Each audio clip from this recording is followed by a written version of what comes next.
황민호의 진짜 뉴스. 네, 경원일보 팟캐스트 황민호의 진짜 뉴스 122회를 시작하겠습니다. 오늘도 어김없이 이영주 기자를 모셨습니다. 안녕하세요. 안녕하십니까. Y뉴스 이영주 기자입니다. 네, 한 주 동안 잘 계셨겠죠? 네, 잘 지냈습니다. 예, 당연히 잘 계셨을 거고. 일주가 또 지났는데, 엊그저께 녹음한 것처럼 또 금방 또 시간이 왔네요. 네, 그러니까요. 요 근래 이제, 굉장히 쌀쌀해졌습니다. 어떻게 감기나 건강에는 쌀? 예. 아, 쌀이 많으시군요. 네. 쌀부자입니다. 네, 아직까진 모르겠고, 오늘부터 약간 좀 쌀쌀해진다고 하긴 하더라고요. 비도 오고 그런다니까, 환절기에, 네. 이럴 때 이제 감기 걸리거나 몸살 걸리시면 굉장히 고생하시거든요. 그렇죠. 네, 건강 유념하시고, 오늘은 저희들이 어떤 또 유익한 대화를 나눠볼까요? 네, 오늘은 아주 핫한 주제를 준비했습니다. 유치원 문제를 좀 준비를 해봤습니다. 유치원이요? 네. 이영주 기자가 유치한데 최고인가 보다, 유치원. 예, 시작해주시죠. 제목은 비리 유치원 난무, 우리 아이들은 어디로, 이렇게 붙여봤습니다. 네, 요즘 유치원 때문에 아주, 네. 온통 뉴스가 유치원으로 도배가 됐어요. 그렇죠. 네. 관심도 그렇고요. 더불어민주당 박용진 의원이 앞선 11일 사립유치원 감사 결과 전국 1,800여 개의 사립유치원이 지적을 받았다고 밝혔습니다.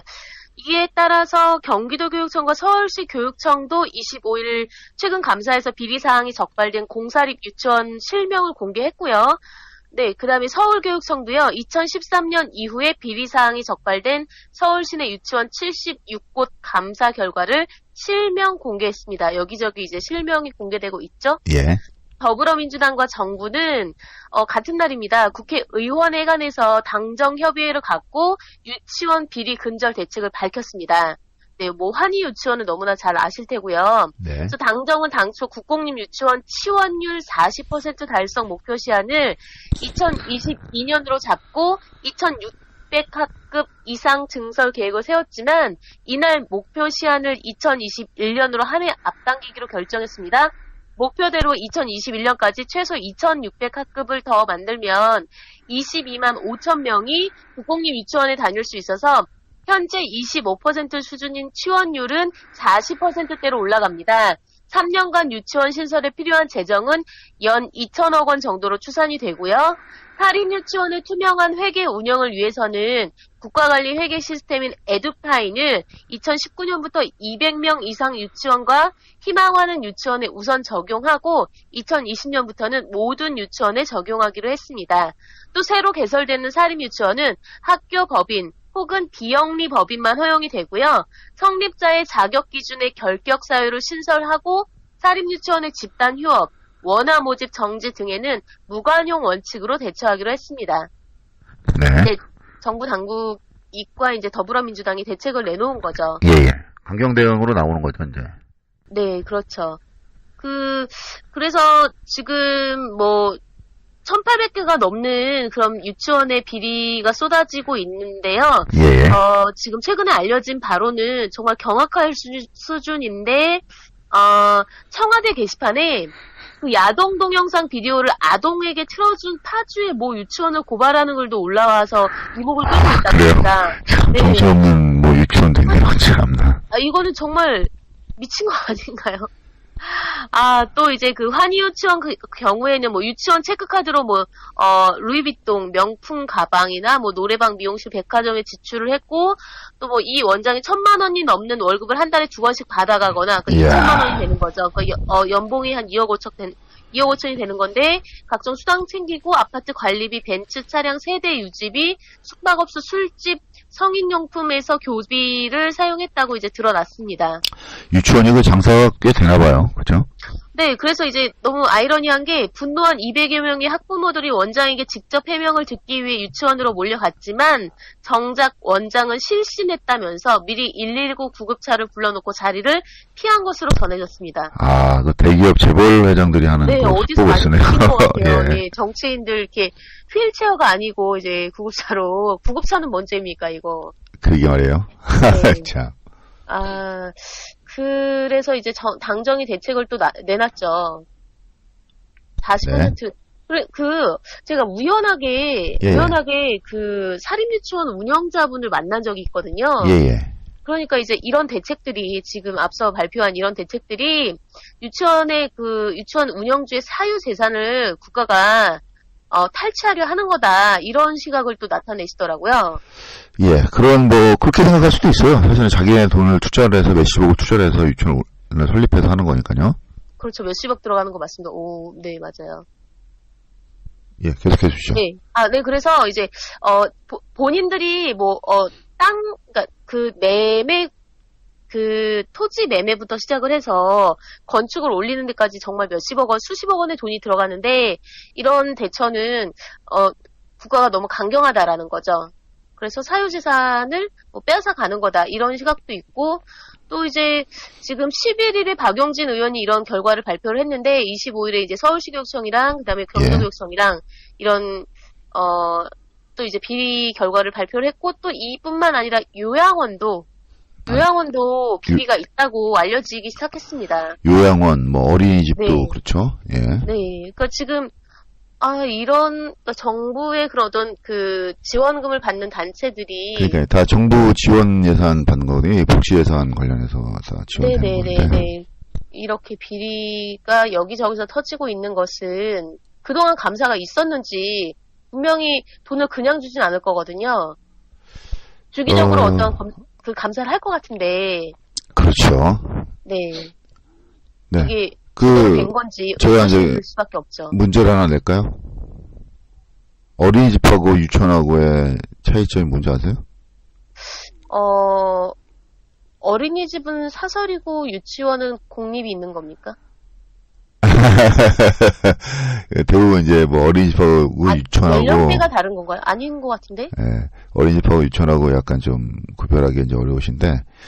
교사들이 다른 건가요? 자격증 교사들은 거의 다 어린이집도 유아교육과 졸업하신 분들이 다 요즘은 근무하세요. 그래요? 예, 유아교육 교사 자격증 있으신 분들이 보육교사도 이제 근무할 수 있지만 어린이집하고 이제 유치원하고 큰 차이점은 유치원은 학교예요, 학교. 법적으로 학교로 보는 거고. 그래서 교육청에서 관할하고 관리 감독을. 그러니까 유치원은요. 어린이집은 학교로 보지 않고 어린이 보호 서비스나 복지 서비스 개념으로 봐서 시군청, 그러니까 지자체에서 관할합니다. 그걸. 법이. 어린이집은요? 예, 법이 틀려요, 두 개가. 적용되는 법이. 네네. 그러면 이제 어린이집하고 유치원하고는 기능은 비슷하죠, 대신. 어린이들을 이제 맡아서 교육하고 보호해주는 거, 기능은 그렇죠. 비슷한데, 예, 유치원 같은 경우는 그래서 이제 학교로 보기 때문에 사학연금을 또 들어줘요, 유치원은. 학교니까. 네. 네. 그래서 유치원에 종사하시는 분들은 사학연금을 이제 적용받는 대상자들이 돼요. 그래서 이제. 그렇습니까? 예. 학교니까요. 예, 사학연금을 가입할 수가 있어요. 교사, 이제 사립학교라고 보니까. 사립학교는 이제 사학연금을 주잖아요. 공무원들은 공무원연금을 주고. 이제 그래서, 신분이 이제 그렇게 되는 거죠. 그래서 이제, 둘 다 이제 그러면은 왜 이렇게 난리냐. 네.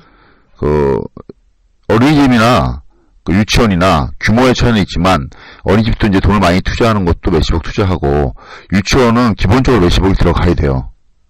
예, 자격 기준을 맞추려면 수도권에서 만약 한다고 하면 그러면은 그거를 해서 얼마의 수익을 내느냐 보면은 이제 보통 계산이 뻔하거든요. 수익은 어린이집이나 유치원은 이제 두당 얼마씩이거든요. 두당. 애들 두당 얼마씩. 이제 정부에서 지원해주는 거, 교육청에서 지원해주는 거, 거기다가 자부담 해서 딱 뻔해요. 돈이 1인당 애들 얼마씩 나온다는 게. 네. 그런데 왜 횡령하고 이렇게 설정 용도 쓰는 경우가 많냐? 이거는 이 어린이집하고 유치원하고 비슷한데 이 법에 따르면 이 정부의 보조 내지 지원금을 받는 거기 때문에 예. 그 수익을 그러니까 뭐 일반 뭐 햄버거 집이나 커피숍처럼 무한으로 영리를 창출할 수가 없어요. 아무래도 좀 그런 예. 거죠. 예. 그래서 자기도 월급도 원장도 월급을 책정해서 가져가야 되고, 그쵸? 법인이라고 생각하면 돼요, 법인. 예, 그렇습니까? 네네. 법인은 이제 자기가 설립해서 자기가 투자해서 설립했지만 자기 게 아니잖아요. 별개의 인격을 가진 사람으로 보지 않습니까? 자연인과 법인. 그래서 이제 법인이기 때문에 그 돈을 내가 개인 사업자라고 생각하면 네. 무한대로 가져가. 돈을 투자를 했으니까 수익 나는 대로 내가 다 쓸 수 있지만, 네. 이거는 근데 또 그리고 일반 주식회사면 내가 설립자니까 내가 월급을 책정해서 이사회에서 책정을 해서 예. 내가 마음대로 뭐 1억 가지고 가든 뭐 10억 가지고 가든 수익 나는 대로 가져갈 수 있지만, 네. 이건 또 특수한 이 학교로 치기 때문에 영리에 대한 걸 또 무한으로 추구할 수 없어서, 네네. 그래서 그거를 그러면은 어떻게 할 것이냐. 그러니까 돈은 자기가 투자를 20억 했으니까 수익은 뽑아야 될 거 아닙니까? 원금은. 네. 네. 그러다 보니까 돈을 갖다가 그런 식으로 가져갈 수밖에 없는 거예요. 회계장부상. 무슨 뜻인지 아시겠죠? 네, 이해했어요. 예. 어린이집도 마찬가지고요. 근데 그러면 그거를 왜 그렇게 가지고 가느냐. 서류상 그렇게 만드는 거죠. 왜냐면 교육청하고 어린이집은 공무원들이 서류를 감독하는 거지, 그 사실관계를 감독하는 게 아니거든요. 그렇죠. 예, 그래서 그 서류, 거기 나름대로의 이제 자기네들이 회계 그런 시스템이 있어요. 그쪽도. 이제 정부에 이렇게 입력하는 거 뭐 지원금 받아서 얼마 입력했다고 딱딱딱 입력하는 그 프로그램도 다 있어요. 네. 일원화돼 있지, 이제 통합돼 있지 않아서 그렇지. 예. 네네네. 그래서 그 지원금 뭐 얼마 받는데 얼마 썼다, 그걸 다 입력하게 돼 있는 게 프로그램도 있고, 다 지자체면 지자체 교육청. 근데 이제 그게 일원화돼 있지 않는데, 그게 이제 중요한 건 뭐냐면, 그게 이제 그런 식으로 해서 서류상으로는 완벽하다는 얘기죠. 그래서 지금까지 다 관리 감독, 뭐 감사 이런 거에 크게 안 걸리고 지나쳐 왔던 거죠. 근데 그걸 자세하게 회계장부를 다 털어보면 뭐 돈 어떻게 썼나 털면, 네. 월급을 뭐 엄청 책정해서 가져간다거나, 네. 자기가 돈을 마음대로 쓸 수 없으니까 막 물건을 갖다가 법인카드나 뭐 이런 카드를 쓰게 되면 자기 개인적인 용도로 쓰게 되거나, 그렇게 해서 자기의 그런 비용을 뺄 수밖에 없잖아요. 돈을 그냥 한 번에 가져갈 수가 없으니까. 네네네. 그래서 그러면 이거 핵심적으로 제가 생각하는 이 유치원, 어린이집 이런 거에 갈등은 뭐냐면, 예. 그 정부나 학부모, 그 다음에 설립자나 사장이라고 해야 되나요? 어디까지 이익을 보양해 줄 것인가. 그거에 대한 합의가 이제, 그게 핵심인 예. 거군요. 내가 20, 30억을 투자했으니까 일반 사업처럼 20, 30억이니까 니네가 얼마 정도 뭐 한 달에 그래도 얼마는 가져가야 된다. 이거를 암묵적으로 아니면 제도적으로 보장해 줄 것인가, 아니면 그냥 학교니까 이 공공기관, 공적인 영역이니까 너네가 그냥 설립하고, 뭐 사립학교, 중고등학교는 그 설립자가 예. 무슨 뭐 큰 수익을 내는 건 아니지 않습니까? 그냥 그렇겠죠. 그 네. 학교 사업을 위해서 네. 봉사나 희생한다는 정신으로 설립하는 거잖아요. 네네. 그런 식으로 너희들이 그냥 사회에 기여한다고 생각하고 일부분 일정 월급을 가져가거나 뭐 이런 거를 해라. 예. 상식선에서 뭐 그렇게 하든가. 이런 이제 타협이 있어야 되는데, 유치원 업계에서는 제가 이제 보니까 그 일반 이제 공립 시스템으로는, 공립은 100% 전액 국고 지원이니까 네. 이 회계 그런 감독이 굉장히 엄격해요. 입력하는 게 그냥 처음부터 끝까지 다 자기 권한이 없어요. 하나 다. 예. 정해진 회계법에 따라 되는데, 이제 네네. 그거를 이제 못하겠다는 거죠. 그 적용받으면 자기는 이익 창출을 못하잖아요. 그걸 해서 빼는 순간 그냥 범법자가 되잖아요. 그렇죠. 그래서 하나도 어기면 안 되는 거죠. 그래서 이제 그 정부나 교육청에서도 이 사항을 투자를 많이 해서 설립한 사유재산을 막기 때문에 이 부분에서 어느 정도 눈 감아준 부분도 있는 거예요, 사실은. 왜냐하면 그걸 다 일일이 체크를 해서 다 잡아놓으면 네. 어린이집을 문 닫아야 되고, 그러면 그 어린이집 어린이들은 어디 가서 그 보호를 받고 어디 가서 교육을 받습니까? 그렇죠. 이런 거에 있어갖고, 사실은 이게 이제 어떻게 보면은 참 이게 건들긴 건드려야 되는데, 건들면 또 문제가 될 수 있는 그런 거를 알면서도 서로가 다 네. 이제 그 공적인 부분에 대해서 어린이를 교육한다는 그런 거에서 이제 묵인을 했던 건데, 그리고 또 몇십억 투자했다는 거에 대해서 또 그런 것도 있고, 그래서 이 앞으로 어떻게 해법이 나올지 모르겠는데, 정부는 이제 강경 대응을 한다고 그랬죠. 다 이제 회계장부 시스템도 도입을 하고, 그 다음에 무슨 뭐 집단행동하는 거를 이제 저렇게 하겠다. 그래서 다수인 학부모 입장, 어린이 입장을 갖다가 이제 그 반영해 주는 걸로 이제 나갔는데, 향후 어쨌든 간에 그건 사유재산이고 개인의 돈을 투자했기 때문에 그거에 대한 좀 뭐라 해야 되나, 수익 창출할 수 있는 거를 보장을 어느 정도, 근데 너무 비상식적으로 한 달 2번 1,000만 원씩 가지고 간다든가 이런 건 좀 안 되고, 그 비상식적인 범위 아닌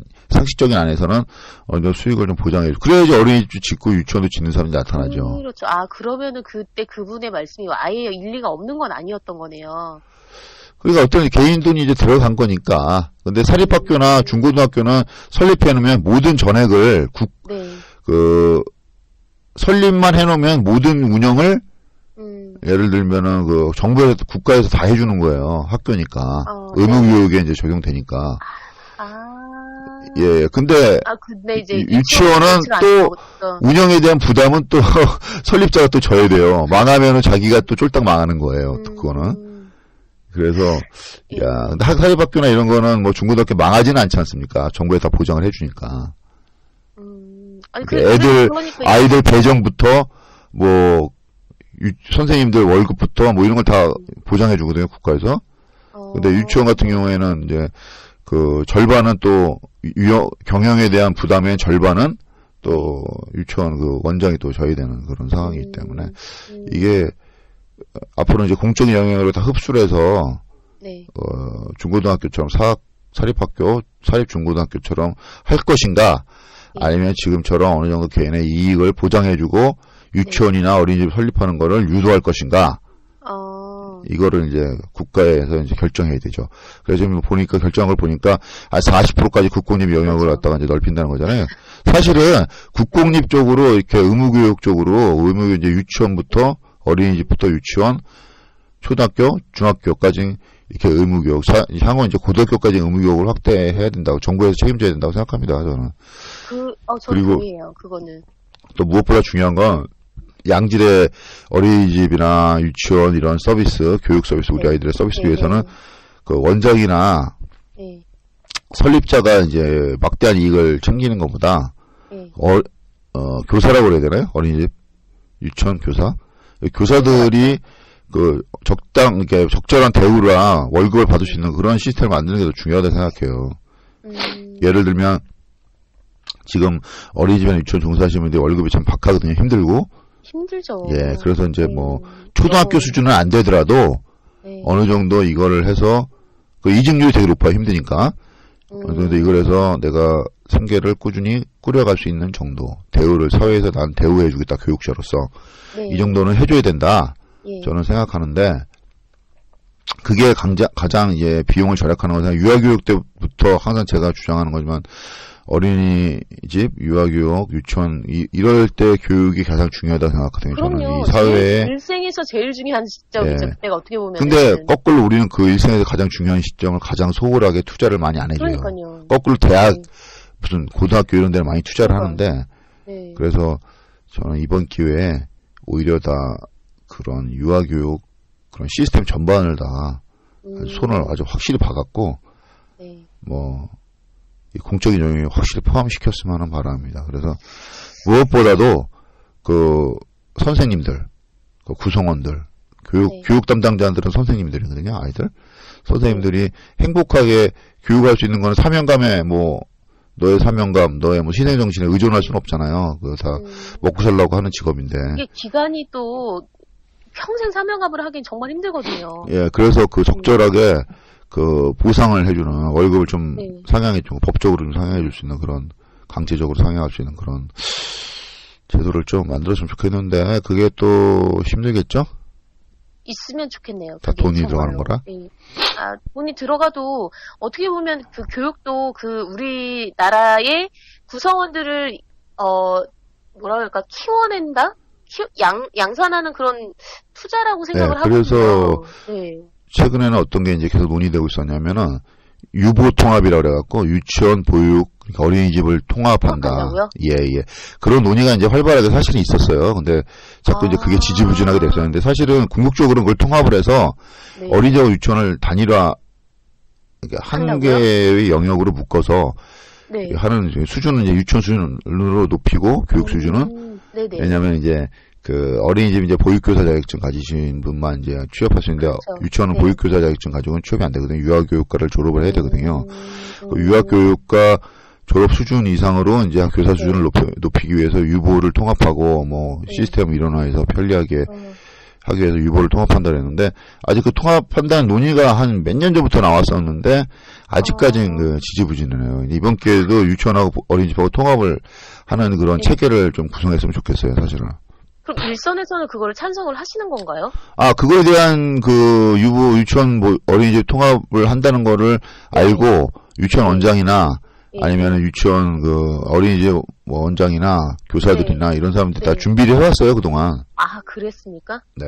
오. 근데 그걸 통합한다는 걸 갖다 한 번에 버튼을 이제 누가 이제 누르기가 쉽지가 않은 거죠. 혼란이 올까봐. 예. 앞으로 향후 그래서 관리도 이제 이원화돼 있지 않습니까? 네. 어린이집은 시청, 뭐 유치원은 이제 교육청이 있는데 이원화돼 있는데 이거를 한 기관으로 한 정부 기관에서 단일화하는 거를 이제 해서 관리 감독을 좀 하는 게 어떨까? 그래서 이거 뭐 지금 유은혜 장관이 교육부 장관하고 사회부총리니까 이거를 이제 자기가 이제 이번 기회를 뭐 임명될 때 말이 많았지 않습니까?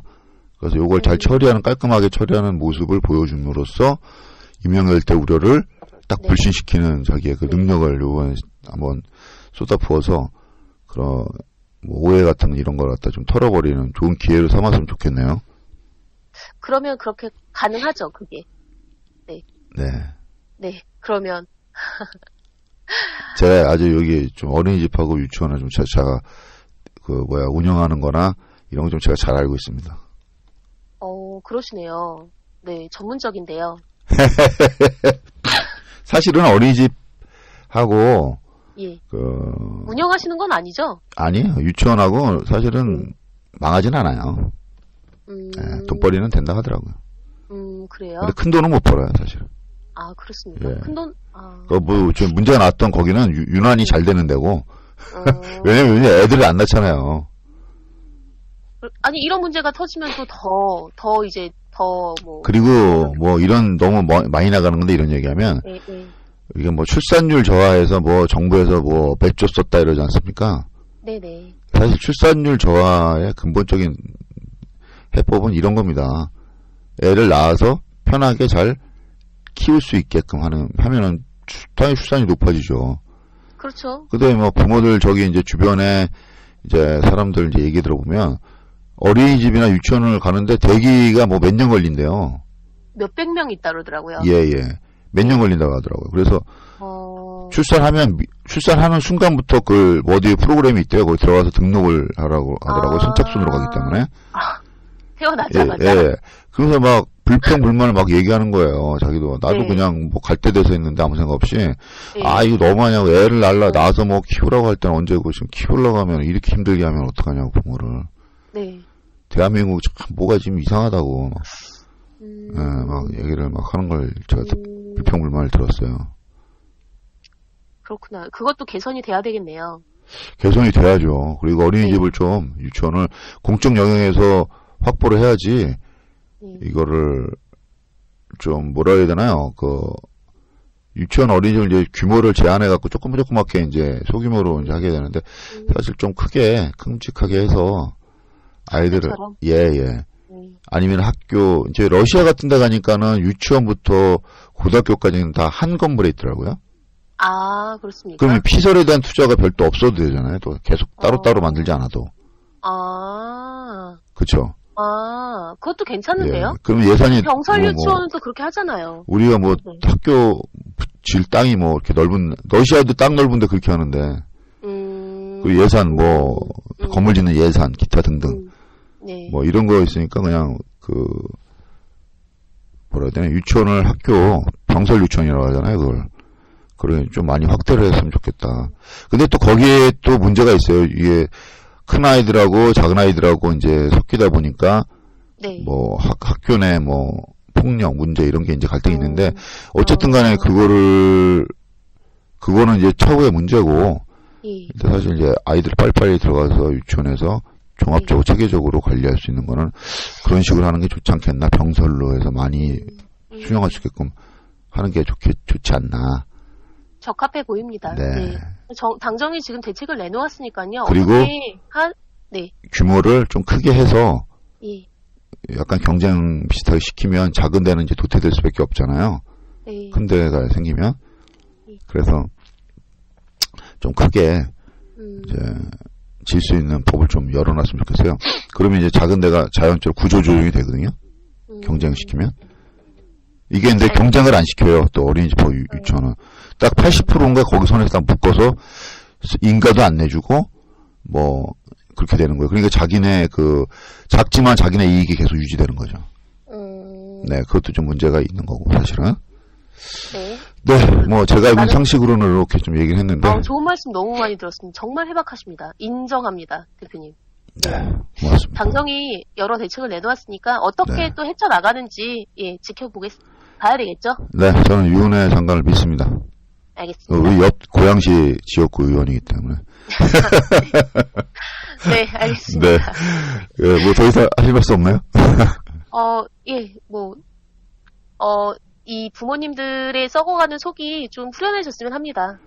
네, 알겠습니다. 이거는 뭐 국가적인 문제예요. 그리고 출산율과 연결된 거기 때문에 반드시 아주 현명한 현인의 해법을 내놔야 됩니다. 네, 맞아요. 네, 이거 어영부영 또 그냥 뭐 조삼모사식으로 넘어가면 네. 이거 매년 정권 뭐 바뀌거나 아니면 장관 바뀌거나 국정감사 때 매년 뭐 지적될 수밖에 없거든요.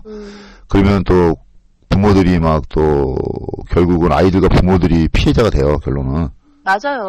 예. 그래서 피해를 보는 거는 예, 그래서 꼭 이번 기회에 그냥 예. 넘어가면 안 되고 옛날에 뭐라 그래야 되나? 하여튼 뭐 갑자기 이걸 다시 개혁하려면 시간과 힘이 들겠지만 네. 이제 이걸 안 볼 수는 없는 거거든요. 이번 기회에 그냥 확실하게 손 보고 제도 정비하고 아무도 피해자가 없이 뭐 피해자가 아무도 없을 수 없지만 원장이나 이런 사람들도 좀 수용도 되고 교사들 복지도 또 개선되고 무엇보다도 어린이집 어린이와 학부모들이 좀 마음 편하게 그리고 손쉽게 어린이집이나 유치원을 이용할 수 있는 그런 제도나 시스템을 좀 정비를 이번 기회에 했으면 좋겠습니다. 네, 전화위복이 됐으면 하네요. 그러라고 세금 내고 국가가 있고 투표해서 찍어줘서 뽑아주는 거거든요. 그렇죠. 네. 네. 알겠습니다. 뭐 오늘 제가 말이 많았네요. 너무나 정말 유익했습니다. 네. 네. 뭐 항상 유익하지 않았나요? 매번. 그럼요. 예, 그 말씀도 드리려던 참이었어요. 네. 예. 알겠습니다. 앞으로는 그런 얘기 빨리빨리 좀 내가 말 나오기 전에 해주십시오. 염원입니다. 네, 지금까지 아주 우리들과 유익한 소식을 전해주신 Y뉴스 이영주 기자였습니다. 또 다음 감사합니다. 주 좋은 소식으로 다시 만나 뵙겠습니다. 감사합니다. 네. 네, 여러분 아이들은 우리 사회의 반석입니다. 네, 맞습니다. 유아교육이 국가의 미래의 경쟁력을 결정합니다. 그렇죠. 네. 그러니까 어렸을 때부터 국영수 팍팍 가르쳐야 됩니다.